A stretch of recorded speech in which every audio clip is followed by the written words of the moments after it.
27 کروڑ روپیہ جو ہے وہ اس کے اکاؤنٹ میں آیا 2022 میں. یہ صرف ایک اکاؤنٹ کی بتا رہا ہوں آپ کو سر. اس کے علاوہ اس نے اس کے بیک اینڈ پہ گلوبل سٹیزن شپ سلوشن کے بیک اینڈ پہ 2 اور کمپنیاں بنائی ہوئی ہیں, جس کا ایک کا نام گلوبل انویسٹمنٹ سروسز ہے اور دوسرا جو ہے رائٹ پاتھ وے سلوشن کے نام سے.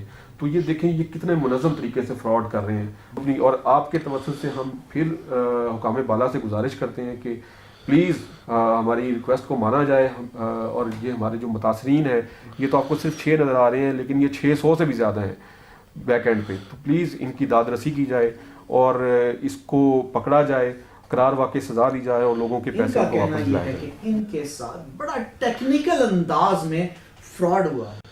فراڈ کیا ہوا ہے وہ تو خیر ہم ان کی زبانی سنیں گے کہ ان کے ساتھ ہوا کیا ہے. لیکن سب سے پہلے میں تعارف کروں گا, ہمارے ساتھ موجود ہیں ماجد خان عباسی صاحب, ان کے ساتھ محمد ابراہیم زبیری صاحب تشریف رکھتے ہیں, ان کے ساتھ زہیب خان صاحب ہیں, سجاد علی ہیں, عرفان الحق ہیں اور مسعود یونس ہیں. ہم بات کا آغاز کریں گے ماجد خان عباسی سے اور ان سے پوچھیں گے کہ ان کے ساتھ جو انسیڈنٹ ہوا تھا وہ ہوا کیسے. ذرا غور سے سنیے گا کیسے ہے ماجد. اللہ کا شکر ہے. میرا نام ماجد خان عباسی ہے. میرا تعلق اپراباد کے گاؤں بیروٹ سے ہے. میں فاؤنڈیشن یونیورسٹی اسلام آباد میں ایز اے لیکچرر کام کر رہا ہوں. میں 3 سال پہلے GCS کے تھرو آسٹریلین امیگریشن اپلائی کرتا ہوں, اور محمد ذوالقرنین جو اس کے آنر ہیں وہ مجھ سے اس کے عوض 8 لاکھ روپے لیتے ہیں. میں تقریباً 2019 میں نے پروسیس سٹارٹ کیا تھا. انہوں نے پہلے میری اسکل اسسمنٹ وغیرہ کروائی, ان کو پیسے میں نے پے کیے. جب انہوں نے ویزے کے لیے مجھے کہا جی میں نے اپلائی کر دیا ہے, تو میں نے انہیں کہا کہ مجھے کوئی پروف تھے. انہوں نے مجھے کچھ اسکرین شاٹ دیے. وہ اسکرین شاٹ بالکل ایسے ہی تھے جیسے آسٹریلین امیگریشن کی ویب سائٹ ہوتی ہے. میں نے جا کے اس ٹائم پہ میں نے ای میل تو کی تھی آسٹریلین امیگریشن کو ویریفائی کرنے کے لیے, لیکن مسئلہ یہ ہوا کہ کرونا کی وجہ سے جواب نہیں آ رہا تھا. پھر دوبارہ سے یہ ہوا جی کہ مجھے ان پہ تھوڑا سا شک ہونا شروع ہو گیا. جب ان کو میں نے فورس کرنا شروع کیا کہ مجھے لاگ ان اینڈ پاسورڈ دیں, تو وہ ان کا یہی آج دوں گا کل دوں گا. پھر انہوں نے مکمل انکار کر دیا کہ میں لاگ ان اینڈ پاسورڈ نہیں دیتا. یہ اسکرین شاٹ آپ کے پاس ہیں. میں اسی دوران اس طرح میں کرتا ہوں کہ میں دوبارہ سے ای میل کرتا ہوں آسٹریلین امیگریشن کو. اس ٹائم پہ کرونا کے بعد جتنا بھی بیک لاگ تھا وہ ختم ہو گیا, وہ رسپونڈ کرنا شروع کر دیتے ہیں. تو انہوں نے مجھے کہا جی کہ آپ کی تو اپلیکیشن ہی پروسیس نہیں ہوئی. وہ ظاہر ہے کسی بات پہ آ نہیں رہے تھے. پھر میں نے انہیں کہا کہ جی آپ نے تو یہ فراڈ کیا ہے. میں جا کے ان کی ویب سائٹ پہ ان کا جو فیس بک پیج ہے اس کے اوپر لکھتا ہوں جو کچھ میرے ساتھ ہوتا ہے جی کہ یہ اس طرح کے انہوں نے میرا یہ اسکیمر ہے یہ بندہ. تو مجھے ڈیفیمیشن لیٹر آتا ہے. پھر لاہور سائبر کرائم FIA سے مجھے ایک لیٹر آتا ہے جی کہ آپ نے سائبر سٹاکنگ کی ہے. ظاہر ہے ایک عام بندہ ہے جس کو ان سارے معاملات سے واسطہ نہ پڑا ہو تو کافی پریشانی ہوتی ہے. آپ کے پیسے بھی چلے گئے اور اس کے بعد آپ کو لیٹر ریسیو ہو رہے ہیں. کبھی اس کے لائر کی طرف سے, ان کے لائر جو ہیں وہ کالز بھی کر رہے تھے اور FIA کی طرف سے بھی لیٹر آ رہے تھے. میں پھر FIA کو اپروچ کرتا ہوں. FIA کو میں جب اپروچ کرتا ہوں تو وہاں پہ ایک فل ٹائم خواری ہوتی ہے, ان کو سمجھانا پڑ رہا. جب ان کی فیس بک کے اوپر جا کے میں نے جب ساری حقیقت بتائی اور 7 لوگوں کو ایجوکیٹ کیا کہ یار کیسے یہ لوگ بندہ اسکیم کرتا ہے. 3-4 بندے میں نے اپنے دیے تھے, اپنے دوست دیے تھے, ان کے ساتھ بھی اسکیم ہو چکا تھا. تو ہمارا ایک گروپ بن جاتا ہے, تقریباً 13-14 لوگوں کا گروپ بن جاتا ہے. FIR ہماری کٹ جاتی ہے. وہ کیئر ہی نہیں کرتا کہ یار مجھے کیا ہے, اگر آپ نے FIR کٹوا بھی ہے اسپیشل کورٹ FIA کے اسپیشل کورٹ وہاں پہ چلے جاتے کیونکہ یہ بندہ بیل لے لیتا ہے.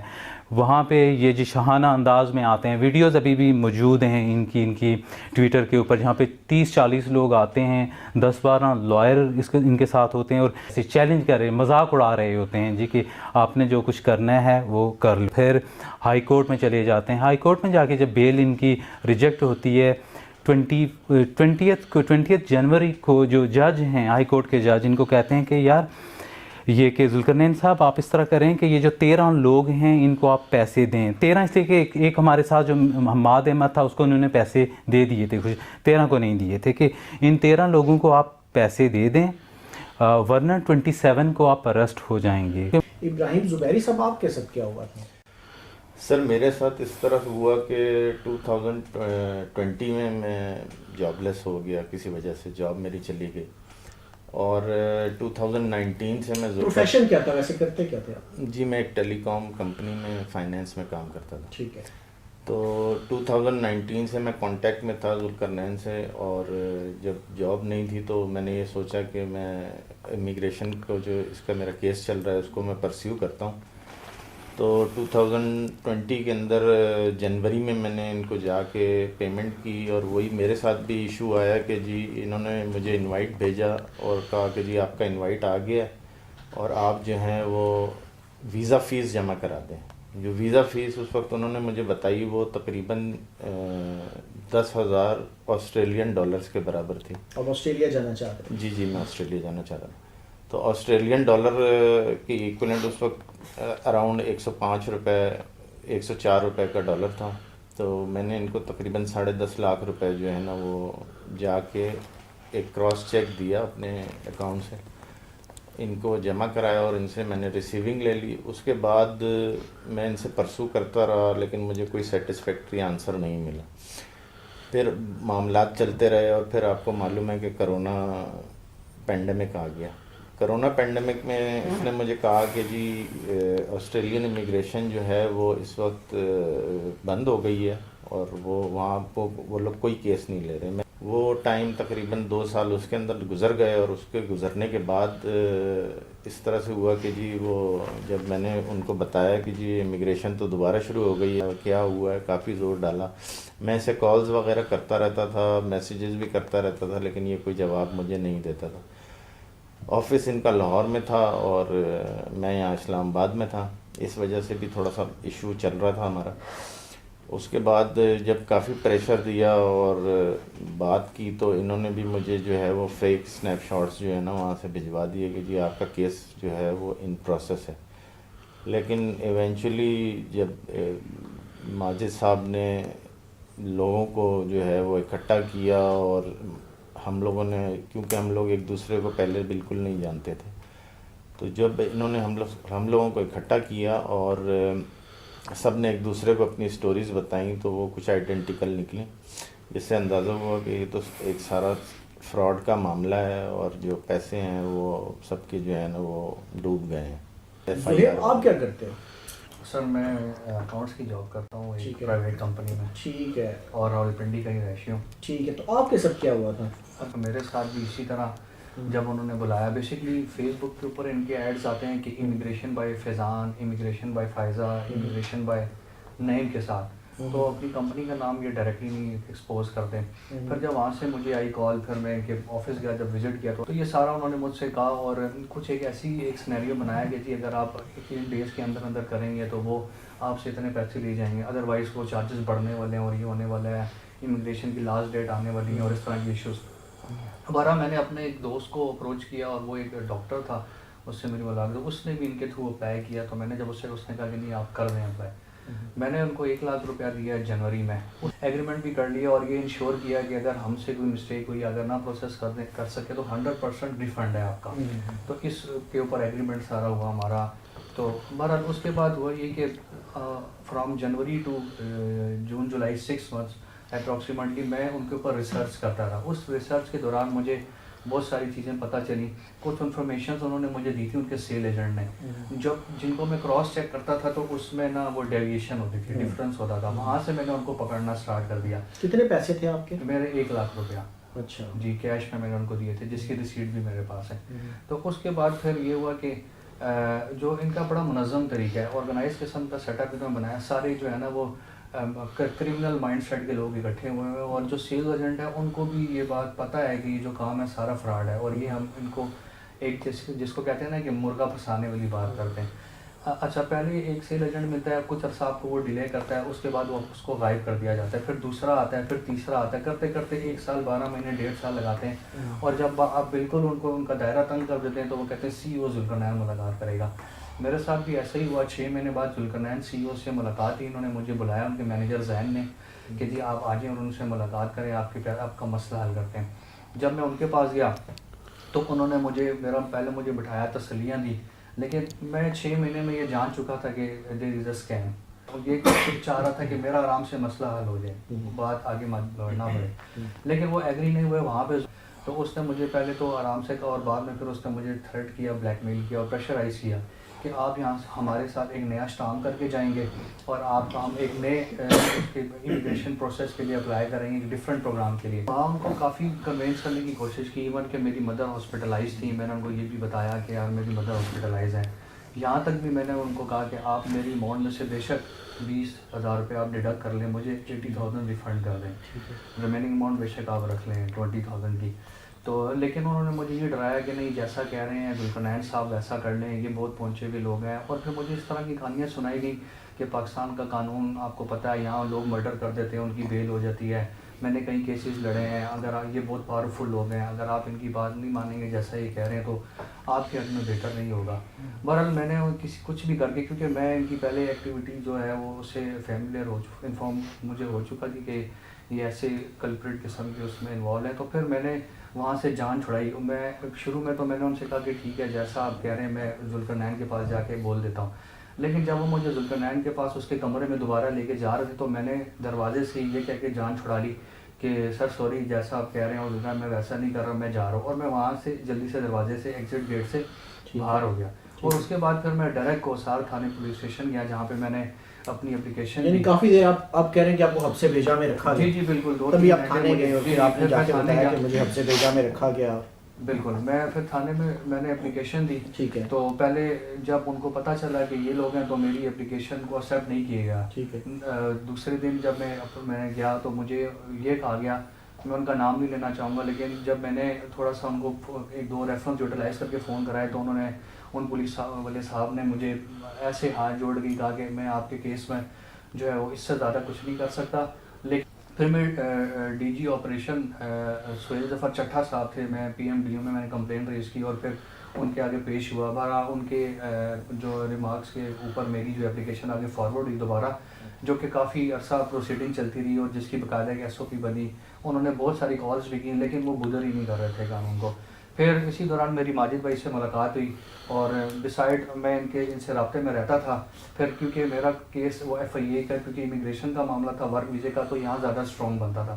پھر میں نے ایف آئی اے کو اپروچ کیا ماجد بھائی کے ساتھ مل کر اور یہ سارے جو میرے بھائی ہیں ان کے ساتھ مل کر پھر ہم نے ایف آئی اے سے ایف آئی آر کٹوائی.